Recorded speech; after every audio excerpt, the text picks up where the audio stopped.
Hello students. तो अब हम लोग सीखा जा रहा है cross magnetic fields and cycloid motion without integration using induce electric field concept.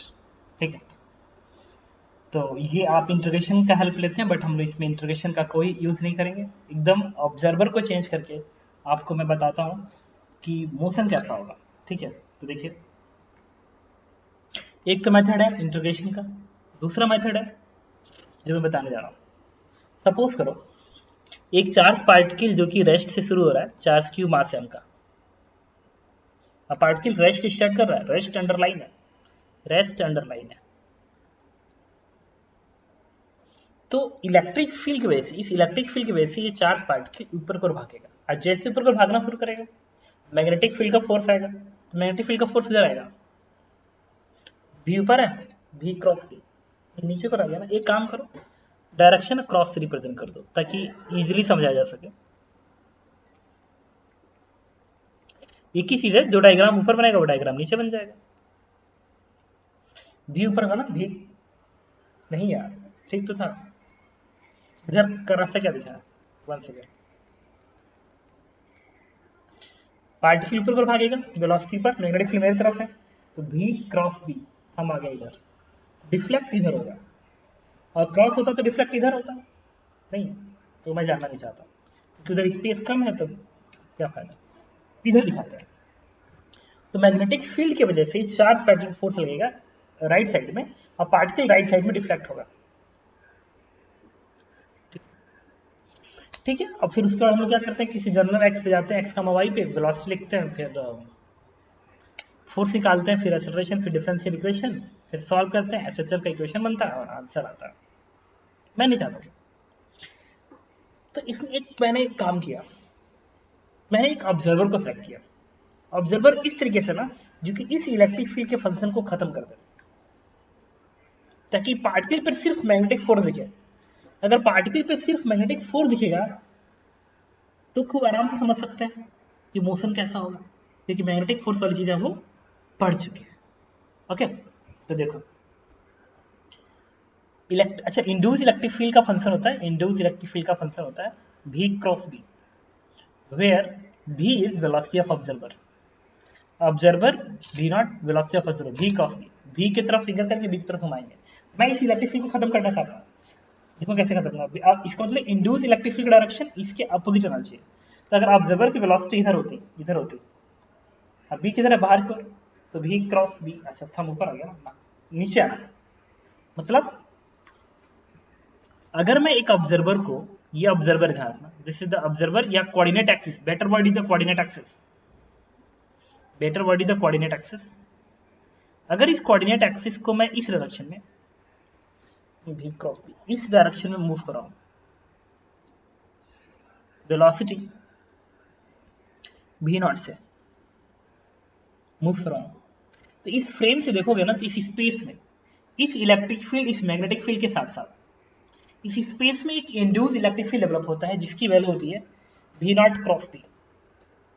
One second, direction change करना पड़ेगा ना, क्योंकि v क्रॉस b किधर आएगा, v इधर है, अब v मेरे तरफ है, तो v क्रॉस b थम ऊपर, इलेक्ट्रिक फील्ड कट नहीं हो पाएगा। मुझे इलेक्ट्रिक फील्ड को कट करना है, ऐसे दिखाया, v not, v cross b किधर आएगा, देखो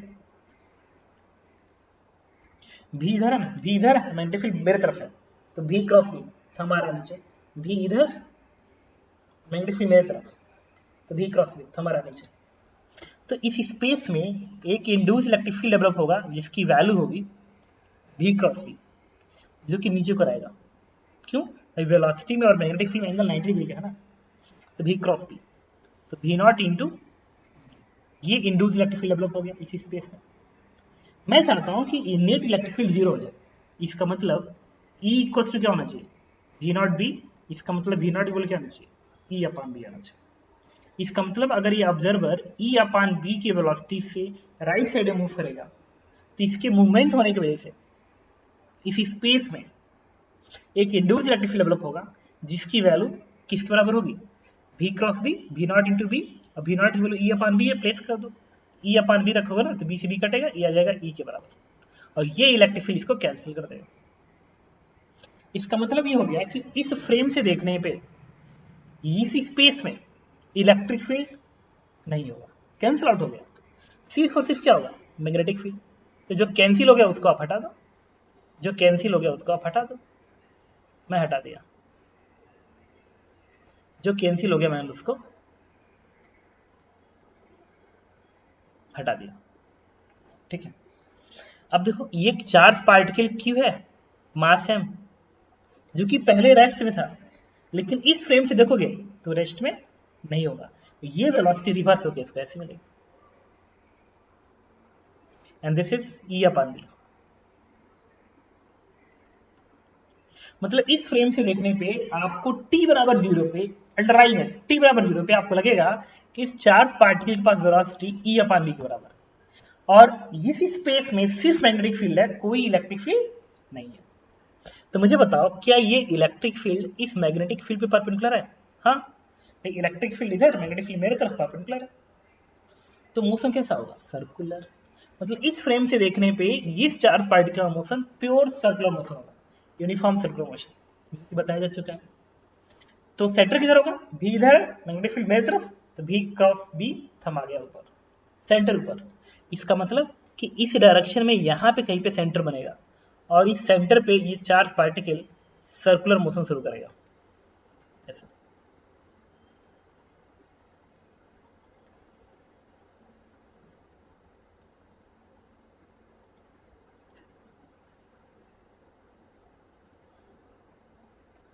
इस charge particle motion exactly circular होगा ऐसे। इस फ्रेम से देखोगे हमेशा सर्कुलर मोशन करता रहेगा, स्पीड कांस्टेंट रहेगी, यूनिफॉर्म सर्कुलर मोशन, क्योंकि इलेक्ट्रिक फील्ड इस फ्रेम से गायब हो गया। इलेक्ट्रिक फील्ड में इस चार्ज पार्टिकल का मोशन से कोई लेना देना नहीं है, सिर्फ इससे मतलब है ऑब्जर्वर की वेलोसिटी और मैग्नेटिक फील्ड से मतलब है। तो ऑब्जर्वर की वेलोसिटी हमेशा ये पान भी है हॉरिजॉन्टल, और मैग्नेटिक फील्ड हमेशा बी के बराबर है। तो इलेक्ट्रिक फील्ड जो डेवलप हुआ वो हमेशा डाउनवर्ड होगा ई, जो कि ऊपर के इलेक्ट्रिक फील्ड को कैंसल आउट कर देगा, कैंसल आउट कर देगा। मतलब इस फ्रेम से देखने पर इस चार्ज पार्टिकल का मोशन एग्जैक्टली सर्कुलर नजर आएगा, सर्कुलर। कोई पूछे इस सर्कुलर का रेडियस बताइए, इस सर्कुलर का जो रेडियस आएगा आर, आपको ऑलरेडी पता है ना, कितना पता है, M B upon Q B, M B upon Q B.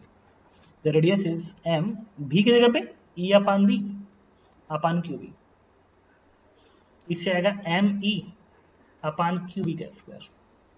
अब याद करो, आपसे कहा जाता है इस तरह के क्वेश्चन में, जो पहला क्वेश्चन पूछता है कि बताइए ये चार्ज पार्टिकल मैक्सिमम कितना दूरी अटेंड करेगा वाई डायरेक्शन में थ्रू आउट द मोशन। ये था यहाँ पे, इस ऑब्जर्वर को ये चार्ज पार्टिकल मैक्सिमम कितना दूरी अटेंड करना नजर आएगा, ऊपर की ओर 2r, ऐसे मोशन कर रहा है, तो मैक्सिमम 2r दूरी अटेंड करेगा। ऐसा दो ऑब्जर्वर है, ऑब्जर्वर ए और एक ऑब्जर्वर बी है जो कि ग्राउंड पे। अच्छा, ग्राउंड ऑब्जर्वर को भी क्या ये चार्ज पार्टिकल मैक्सिमम 2r दूरी अटेंड करता नजर आएगा? हाँ, क्योंकि इस पार्टिकल का, इस ऑब्जर्वर का मोशन तो हॉरिजॉन्टल है ना, तो जो भी चेंज होगा वो हॉरिजॉन्टल में चेंज होगा, वाई भी तो चेंज होने वाला नहीं, वाई भी चेंज होने वाला नहीं है।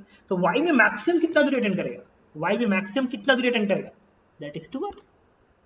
तो याद करो ये क्वेश्चन एससी वर्मा का लास्ट क्वेश्चन है, पूछा गया था कि वाई डायरेक्शन में मैक्सिमम पार्टिकल कितना दूरी अटेंड करेगा, और याद करो वो आंसर आता था 2r बनेगा ना, 2 me अपॉन क्यूब स्क्वायर। इसके लिए उन्होंने पूरा अपना इंटीग्रेशन करके सॉल्व कर दिया था, आंसर इज दिस वन। ऐसा कोई पूछे कि कितने टाइम में पार्टिकल यहां से जाएगा और वापस यहीं पे आ जाएगा, वो चाहे इसको देखे चाहे इसको देखे, बात देखिए ये वाला मोशन, तो time period is 2 pi m upon cube, पूछे कितने टाइम में आएगा, तो time period is 2 pi m upon cube. कोई पूछे कि टॉप तक जाने में कितना समय लगेगा, तो पाई अपॉन क्यूब। अच्छा, ये तो मैं सब इस फ्रेम से बता रहा हूं, अब इसी क्वेश्चन को ग्राउंड फ्रेम में ट्रांसफॉर्म कर दो। ये जो पार्टिकल का मोशन है वो तो इस फ्रेम से नजर आ रहा है, तो ग्राउंड फ्रेम से कैसे नजर आएगा, इसकी वेलोसिटी को इसमें ऐड कर दो, t बराबर 0 पे इसमें ऐड कर दो, मिल गया आपको आंसर। तो क्या नजर आएगा, जब अब हम जा रहे हैं अब ग्राउंड फ्रेम में, ग्राउंड फ्रेम में मोशन कैसा नजर आएगा, तो ग्राउंड फ्रेम में जो मोशन नजर आएगा इसके लिए इस वेलोसिटी को क्या करेंगे, इसी को इसमें ऐड करोगे, वेक्टर की तरफ से ऐड करोगे, वेक्टर की तरफ से। भाई ये जो मोशन है, ये जो वेलोसिटी है e अपॉन v, वो इसके फ्रेम में है, तो ग्राउंड फ्लो में क्या आ जाएगा, यही v नॉट इसमें ऐड होगा विद द डायरेक्शन, तो ऐसे ऐड कर दो, this is E upon B, ये इसे कैंसिल आउट हो गया, आगे पार्टिकल रेस्ट में, ठीक है। और ये अब जब ये पार्टिकल टॉप पे जाएगा तो यहाँ पे, तो ये ई अपॉन बी इधर है, ये ई अपॉन बी इधर आ जाएगा, और इसके फ्रेम से ई अपॉन बी है, तो पूछे ग्राउंड फ्रेम से, तो यही वेलोसिटी इसमें ऐड कर दो वेक्टर की तरफ से, ऐसे ही ऐड कर दो ई अपॉन बी, वेलोसिटी क्या आ गया ट्वाइस ई अपॉन बी। इसका मतलब ये हो गया कि ग्राउंड फ्रेम में देखने पे इस पार्टिकल का वेलोसिटी यहाँ पे 0 है और यहाँ पे क्या है ई अपॉन बी, ठीक है। तो एक तरह से पता है क्या है, कार से देखो ना, ये अगर मैं रिंग के मोशन की बात करूं या डिस्क के मोशन की बात करूं रिंग पे, तो रिंग अगर प्योर एक्सिस प्योर रोटेशन है अपने सेंटर के अबाउट, प्योर रोटेशन है ऐसे, तो ये एंगुलर वेलोसिटी ओमेगा से घूमता है, हर पॉइंट की स्पीड भी होती है, हर पॉइंट की स्पीड भी डिस्क पे, और यही भी ई अपॉन बी है एक्सिस के अबाउट। अब इसी में जब इस ऑब्जर्वर की velocity E upon B add कर दोगे, ई अपॉन बी ऐड कर दोगे, ऐसे ई अपॉन बी ऐड कर दोगे, ई अपॉन बी ऐड कर दोगे, ये इसे कैंसिल आउट हो जाएगा, ये twice of E upon B बन गया, ये ई अपॉन बी है, मतलब ये वेलोसिटी 2v बन गया और ये वेलोसिटी v बन गया, ये 0, this is the pure rolling motion. मतलब यहाँ का जो पार्टिकल है उसका motion exactly pure rolling motion नजर आएगा, चार्ज पार्टिकल का मोशन, ठीक है। तो आप क्या कर सकते हैं, ग्राउंड फ्रेम में आप ऐसे दिखाएंगे, इस मोशन बताता हूँ बेसिकली कैसा है। पार्टिकल तो इस पेरीफेरी पे घूमता नजर आएगा, first important point, particle is moving on periphery, ठीक है। टॉप मोस्ट पॉइंट, जब वो पार्टिकल टॉप पे जाएगा तो उसकी वेलोसिटी 2e अपॉन b होगा, बॉटम पे वेलोसिटी 0, और जिस एंगुलर वेलोसिटी से घूमेगा ओमेगा, उस ओमेगा की वैल्यू कुछ और नहीं होगी, this is qb upon m, वही आएगा टाइम पीरियड, क्योंकि टाइम पीरियड क्या है 2 पाई m अपॉन qb है, तो ओमेगा qb अपॉन m आएगा, ठीक है। दूसरा, जो मैक्सिमम स्पीड आएगी पार्टिकल की, this is 2e upon b, minimum speed 0, और ग्रेजुअली पार्टिकल की स्पीड धीरे धीरे चेंज होगा, ठीक है। ओके, ये तो यहाँ पे लिख लिया। दूसरा, कोई पूछे रेडियस कितना होगा, तो v equals to r omega लगा दो। Now you can use all property of pure rolling motion. इसके बाद सेकेंड है, you can use all property of pure rolling motion, use कर सकते हैं इतना लिखने के बाद। जैसे कोई पूछे कि ये पार्टिकल किस रेडियस पे घूम रहा होगा प्योर रोलिंग मोशन में, सेंटर से दूरी कितनी होगी इसकी, दैट इज r, r क्या होगा v अपॉन ओमेगा होता है, v equals to r omega, sir pure rolling में सेंटर की वेलोसिटी v होगा e अपॉन b के बराबर, तो v equals to r omega, तो r की वैल्यू क्या आ गई, v की जगह पे e अपॉन b रखो, बस अब इतना याद रखना, सिर्फ तुम्हें इतना याद रखना, बाकी सारे हो गए कि टॉप की velocity 2e upon b, centre की velocity e upon b, bottom की 0, ओमेगा इतना, v मैक्स इतना, एंड v की वैल्यू इतना, बस इतना आपको याद रखना और कुछ नहीं, ठीक है। And particle moving on periphery,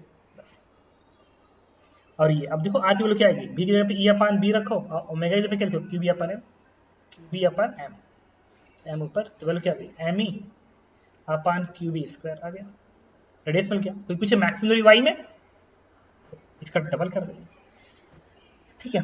third, एक और इंपॉर्टेंट पॉइंट्स, इसका मोशन थर्ड, अगर कोई तुमसे पूछे कि पार्टिकल टी टाइम बाद, टी बराबर 0 के बाद टी टाइम पे पार्टिकल की वेलोसिटी कितनी होगी, तो टी टाइम पे पार्टिकल जो एंगल तय करेगा, let this angle is theta, इसकी वेलोसिटी क्या होगी, ऐसे होगी e अपॉन बी सेंटर के फ्रेम में, और उसमें सेंटर की वेलोसिटी ऐड कर दो, this is e upon B add कर दो, तो कि पीछे वेलोसिटी का वेक्टर वैल्यू कितनी आएगी, तो कैसे दिखाओगे, ऐसे दिखाओगे ना, third point e upon B ऐसे,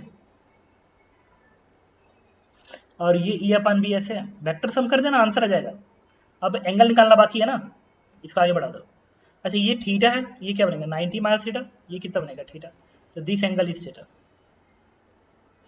तो वेक्टर फॉर्म क्या लिखोगे, v vector of particle is T time पे e अपॉन बी माइनस इसका कंप्लीट आएगा, this is e upon B cos theta, theta is omega T, omega is nothing but qb upon m into t, I cap velocity बन गया X का, Y की velocity E upon B sine theta बनेगा, तो E upon B sine theta, theta is again omega T, omega is q B upon M,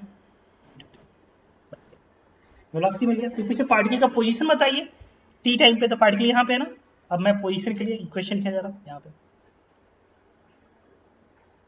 देखते रहो सब कुछ, वेलोसिटी एक्सेलरेशन क्या तुम नहीं निकाल सकते हो, इसके साथ आप हर चीज निकाल सकते हो।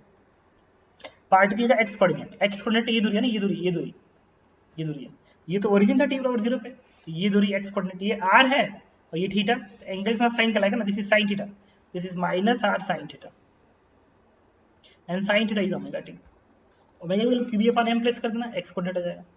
पीछे वाई कोऑर्डिनेट बताइए, वाई कोऑर्डिनेट ये दूरी कहलाएगा, अगर ये ओरिजिन है तो यहाँ से लेके यहाँ तक आर, ये बनेगा आर कॉस थीटा, ये आर है तो ये थीटा आर कॉस थीटा बनेगा r minus r cos theta, and theta is omega T.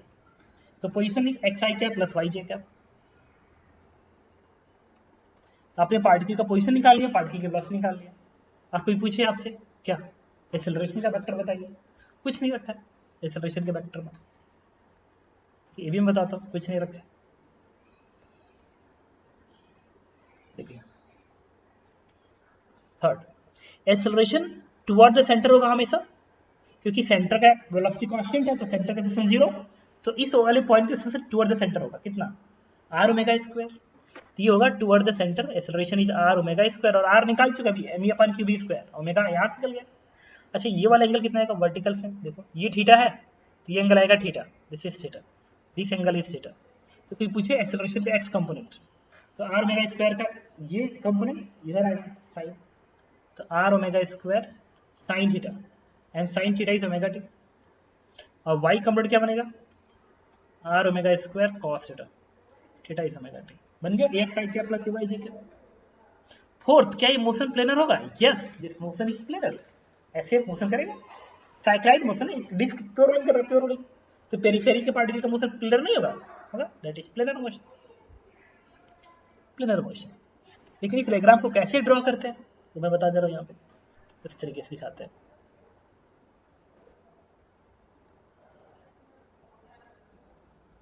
ऐसे ये ऐसे दिखा ना, कई जगह पे लोग ऐसे दिखा देते हैं, ऐसे गलत है, रॉन्ग है, ऐसे होना चाहिए, ये सार पेज होगा तभी तो यहाँ का रेडियस 0 आएगा, बॉटम पॉइंट पे स्पीड 0 होता है यहाँ, तो रेडियस ऑफ कर्वेचर का फॉर्मूला क्या होता है, रेडियस ऑफ कर्वेचर का v का square upon normal acceleration, since v is 0 at bottom point, radius of curvature 0। तो तुम ऐसे कैसे दिखा सकते हो, उसको तो ऐसे दिखाना चाहिए एकदम ऐसे शार्प, ये एकदम शार्पली ऐसे उठेगा, ऐसे शार्पली ऐसे ऐसे घूमेगा, तो ये एकदम ऐसे ना टच करके जाएगा ऐसे, ताकि कर्वेचर एकदम ऐसे ऐसे एकदम एकदम ऐसे ऐसे रेडियस जितना कम, रेडियस 0 करना है ना तो वहां पे 0 0 एकदम शार्प ऐसे, हल्का सा एकदम शार्प ऐसे उठेगा, एकदम ऐसे शार्प उठेगा, ठीक है। अच्छा तो this is the cycloid motion of the particles, और यहाँ से यहाँ तक आने का टाइम क्या होगा, एक टाइम एक चक्कर हो गया ना, बॉटम पे था अब बॉटम पे आ गया, ऐसे था बॉटम पे आ गया, बॉटम ऐसे एक चक्कर लगा गया ना, this whole angle travel is 2 pi, 2 pi, फिर 2 पाई, फिर 2 पाई, ओके ओके। तो आप इतने पॉइंट्स बस याद रखेंगे, थैंक यू। आपको जितना मैं बताया है बस इतना ही पॉइंट आपको ध्यान रखना है जो आपको दिख रहा है, और आपको साइक्लाइड के सारे क्वेश्चन हो जाएंगे।